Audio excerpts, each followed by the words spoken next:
What's happening, fam? L.A.R. movement still moving. Um, Willie Lynch parenting.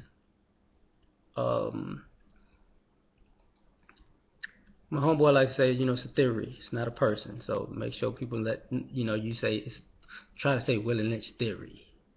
So I said theory. Now I'm just gonna call it what it is now. um, Willie Lynch parenting is, upon the theory of Willie Lynchism. You make you reverse the roles, make the masculine feminine and the feminine masculine, and you parent that way. So you make the women ultra aggressive and the males docile. And I'm starting to see that play out too more often than not right now. More, I ain't gonna say more often than I would care to like. And what I mean by that is this. Um, I would hear women complaining about guys not really being go-getters. We have a lot of exceptional black men. I would say this, just black people in general. We probably have the most exceptional people per capita than anybody, and that's dangerous for other people because history, since this is Christopher Columbus old pussy ass day,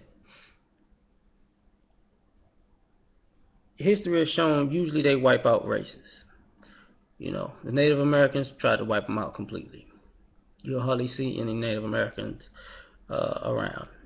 Australia, Aborigines tried to wipe them out completely. The Taino Indians and the Caribbean islands did a lot of wiping out of them.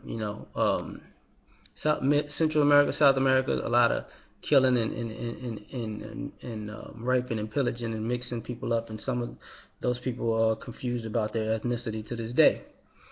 There's a lot of confusion, but we as black people are like one of the few people in that bunch that they just can't. They actively still doing things to get rid of us, but because they can't really do it, and I think it bothers the shit out of them. I'm saying that for this reason, because at the end of the day, now I'm seeing part of the male female problem and the community problem is a lot of this animosity really comes from the Willie Lynch parenting to me. Because the boys are not being groomed to be men, and the women are being groomed to be, I guess, men. So I'm seeing too many fashionable black males who are just too concerned with vanity and not concerned with um, ambition.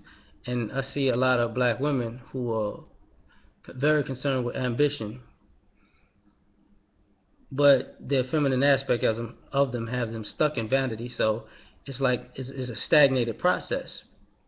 So you see two people stagnated in the same way but differently.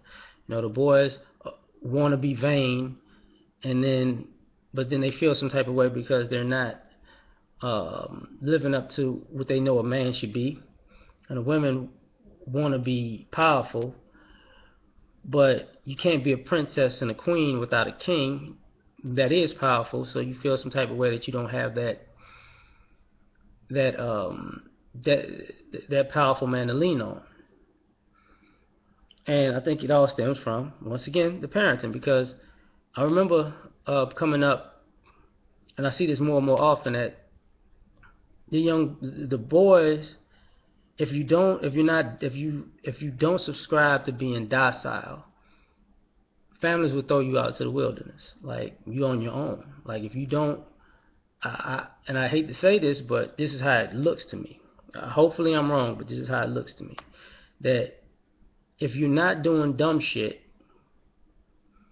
if you're not, being mediocre and docile, families don't know how to deal with you. Or if you, because, and I'm talking about the middle ground. I'm not talking about the guys who people deem as the lotto ticket to get them out.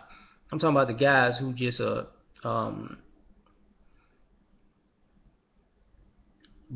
doing building slowly, gradually building themselves up. Those are the guys who people are not giving, they're leaving out in the wilderness. If you want to be a doctor, you're on your own. You want to be a lawyer, you're on your own. You want to be an engineer, you're on your own. You're a blue collar person who's trying to maybe use your job as a means to maintain your lifestyle, but actively pursue your goals and ambitions using that money at the same time. You're on your own. But if you out doing uh, if you out living recklessly, everybody, you have a support system, which is the complete opposite for the young ladies that I've seen. That's why they feel like, we out here killing it in the game. We getting educations and all that other stuff, and they are. That's because their families. I want you to be somebody. I want you to go to college and get an education and don't depend on no man. And the crazy part about it is they instill a level of drive and ambition in these young ladies, which I think is great.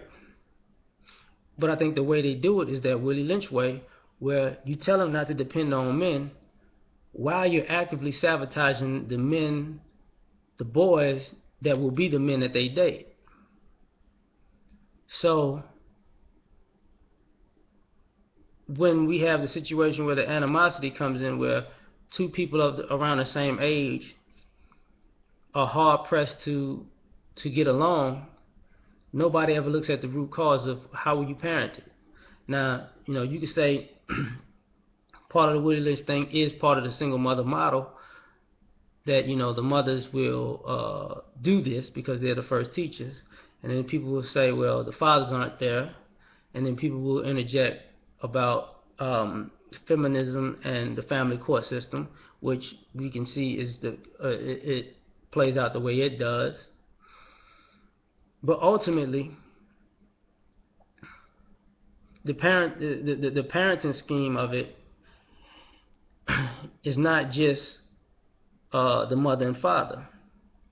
It's the not the nuclear family, but the extended family. I see the aunts and uncles and the cousins doing this also.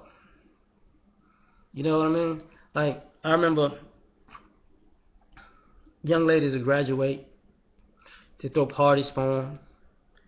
And I see this, and I'm not even going to say this. This is not figuratively. This is literally something I see. You could have a brother and a sister. One sisters could be older, brother could be older. Seen it both ways. If the sister's older, everybody, we're going to get you the car, we're going to get you the clothes, we're going to make sure your college experience is wonderful, we're going to get you the money for the vacation, we're going to do what we got to do to make sure you make it. And when the son time come up,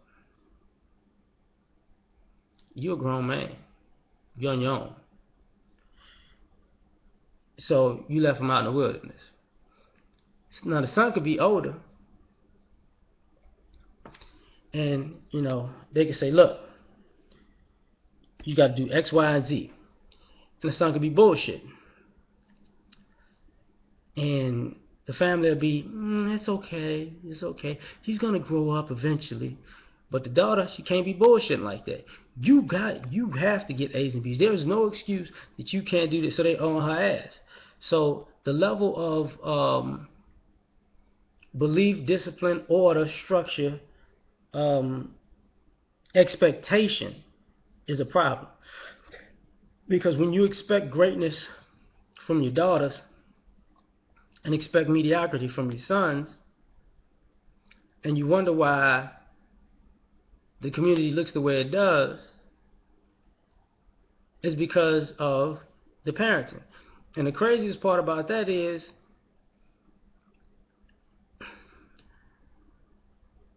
we're sabotaging the boys.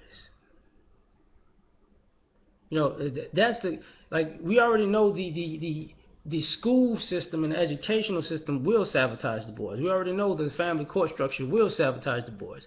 There is no reason for us as a community to be sabotaging the boys. I'm not saying and maybe the females felt like this for a long time. This is what they were doing to women. You know, they were sabotaging us. But usually when I hear black women talk, especially older black women, their families and parents usually told them the same thing they tell this generation. You're going to get an education. You're going to go here. You're going to do this. You're going to do that. But they told the boy the opposite. You got to provide for the family. And in that provision, you basically, the phone's ringing, I don't care.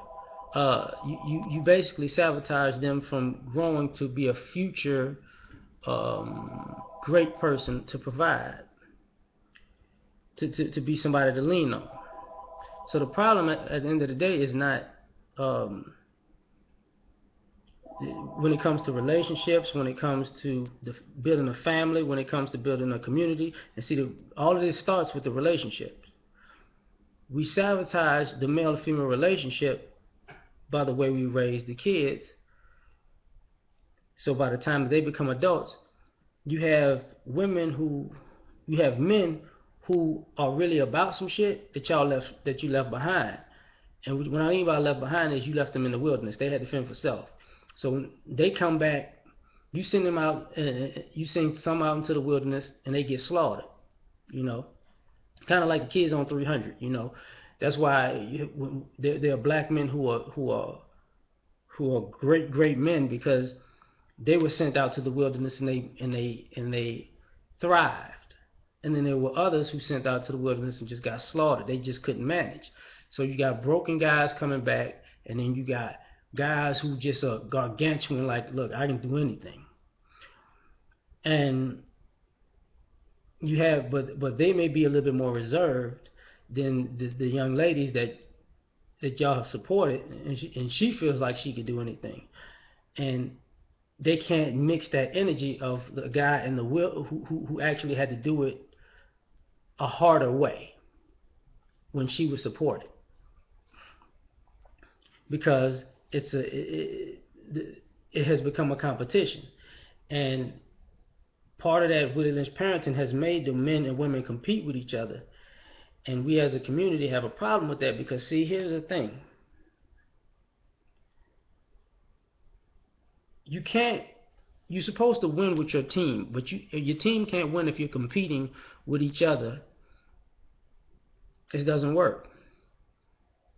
You know, that's why you can't have two starting quarterbacks. Somebody got to go. And when you're at competition, you're going to use your weapon of choice. And the problem with using your weapon of choice is you may be successful using your weapon, but weapons are only made for destruction. Somebody's got to go. So it creates an adversarial approach when you're all on the same team. And parents have taught this to their kids, and then look up and wonder why the community is the way it is. Am I saying this? Am I saying that men have an excuse to not be men? No. Am I saying that women should not be put on a pedestal? No, I'm not saying that. What I'm saying is, to get out of this situation, we're going to have to stop this Willie Lynch parenting and have expectations for everybody. And there be positive, high expectations. So I'm going to leave it at that. Peace.